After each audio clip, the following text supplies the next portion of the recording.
اهلا وسهلا بيكم على قناه عدلي تيوب. معاكم جرجس عدلي، سينيور الكتريكال تكنيكال اوفيس انجينير.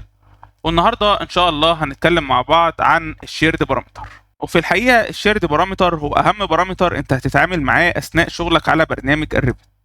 ولما تيجي تتكلم عن الشيرد بارامتر لازم يكون حاضر في ذهنك 3 حاجات. اول حاجه، الشيرد بارامتر انت ممكن تستخدمه في اكتر من مشروع. يعني لما بتعمل له كرييت في مشروع معين انت تقدر تنقل نفس الشيرد بارامتر ده وتستخدمه في مشاريع تانية. تاني حاجة، الشيرد بارامتر بتقدر تضيفه سواء لفاميلي محددة أو للكاتيجوري كلها.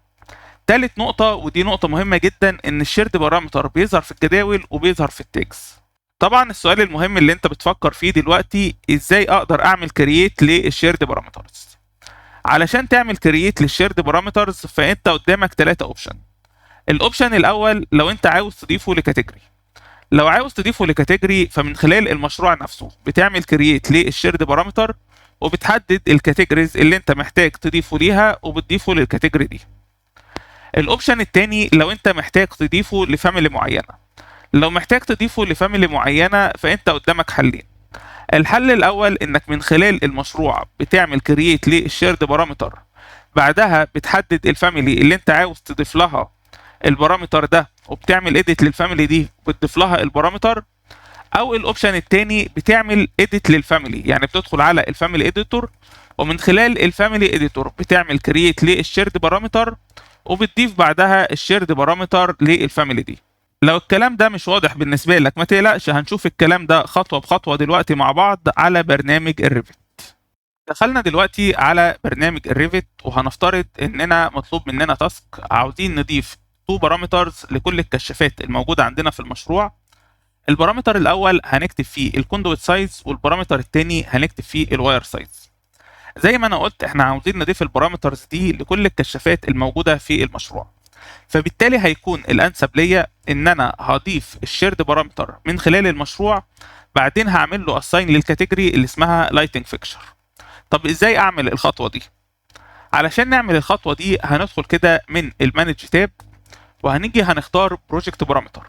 وخد بالك انا ما اتلخبطتش، انا فعلا مختار البروجكت بارامتر لكني هضيف الشيرد بارامتر.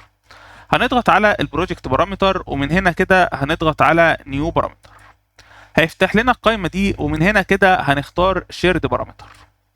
بعد ما اخترنا شيرد بارامتر هنضغط على سيلكت ونضغط على ايديت. هيفتح لك القائمه دي. اول حاجه انا محتاج اعملها، هحتاج اعمل فايل اضيف فيه الشيرد بارامترز بتاعتي. فهاجي من هنا كده هضغط على كرييت. هو هنا كاتب لك الباص اللي انت هتحفظ فيه الفايل بتاعك. انا هضغط هنا على كرييت وهفترض ان الباص ما فيهوش مشكله، انا عاوز اضيف الفايل بتاعي على نفس الباص. لو انت طبعا عاوز تحفظ الملف بتاعك في مكان تاني مفيش مشاكل. وهسمي الملف بتاعي مثلا بدل ما هو شيرد بارامتر هخليه شيرد بارامتر داش لايتنج فيكشر. طبعا الخطوه دي انت مش محتاج تعملها كل مره، وكان ممكن تعمل كرييت برضو للبارامترز في نفس الفايل الموجود. انا بس حابب اوريك لو انت عاوز تعمل فايل جديد تضيف فيه الشيرد بارامترز بتاعتك بتعمل الفايل ده ازاي. انا عملت الفايل بتاعي، هضغط على سيف. بعدين هاجي من هنا كده هعمل جروب جديد للبارامترز اللي انا هضيف تحتيها البارامترز بتاعتي. هاجي من هنا كده هضغط على نيو وهسمي الجروب بتاعي مثلا لايتنج فيكشر بارامترز.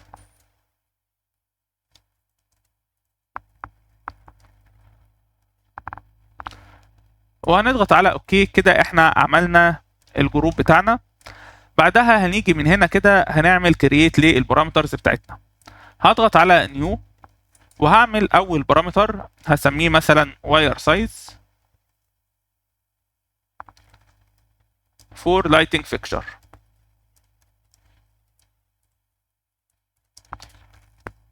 ونخلي الديسبلين كومون ونخلي التايب الخاص بالبارامتر تكست وهنضغط على اوكي. بعدها هضيف البارامتر التاني اللي هو الخاص بالكوندويت سايز.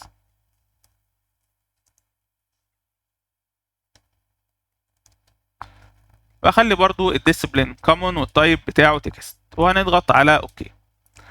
بعد ما ضفنا او عملنا كرييت للبارامترز بتاعتنا هنحتاج نضيف البارامترز دي للكاتيجوري زي ما قلنا في البدايه.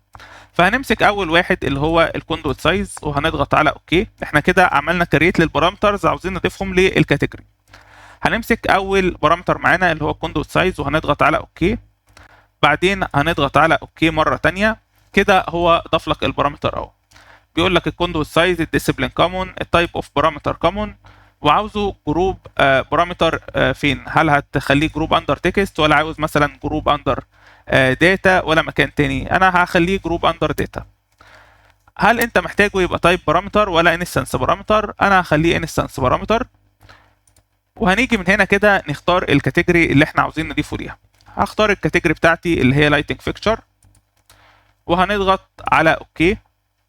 عاوز اضيف البارامتر التاني، فهاجي هنا كده من نيو بارامتر وهختار شيرد بارامتر. بعدها هختار سيلكت. هتلاقيه فاتح لك هنا اهي اخر جروب انت عاملها وفاتح لك البارامترز الموجوده تحت الجروب. هختار تاني بارامتر اللي هو واير سايز فور لايتنج فيكتشر. انا كنت عامل له كرييت، انا دلوقتي بضيفه للكاتيجوري وهنضغط على اوكي.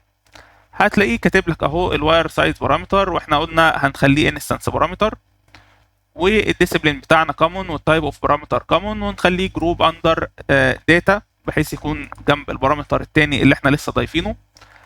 وهنضيفه برضو للكاتيجوري اللي هي اسمها لايتنج فيكتشر وهنضغط على اوكي. بعدها هنضغط على اوكي مره تانية. بكده احنا اضفنا الشيرد بارامترز اللي عاوزين نضيفها. لو عاوز تشوف البارامترز دي، لو جيت كده مثلا وقفت على الكشاف ده هتلاقي هنا ظاهر لك في البروبرتيز التو بارامترز اللي انت ضفتهم، ادي الكوندويت سايز وادي الواير سايز. لو وقفت على الكشاف ده مثلا هتلاقي برضو نفس الكلام ظاهر لك في البروبرتيز الكوندويت سايز والواير سايز. لو جيت وقفت على اي تايب تاني مثلا التايب ده هتلاقي برضو موجود عندك اهو الكوندويت سايز والواير سايز. بكده احنا نجحنا فعلا اننا نضيف الشيرد بارامترز للكاتيجوري الخاصه باللايتنج فيكتشر كلها. وبكده احنا اتعلمنا الطريقه الاولى لاضافه الشيرد بارامتر، وهي ازاي نقدر نضيف شيرد بارامتر من البروجكت للكاتيجوري. وان شاء الله في الحلقه الجايه هنتعلم الطريقه الثانيه اللي هي ازاي نقدر نضيف الشيرد بارامتر من البروجكت لفاميلي معينه. لو عجبك الفيديو ما تنساش تعمل له لايك وشير واشترك في قناه عدل تيوب علشان يوصل لك كل الجديد في عالم الريفت والبيم. بشكركم على متابعتكم والى اللقاء.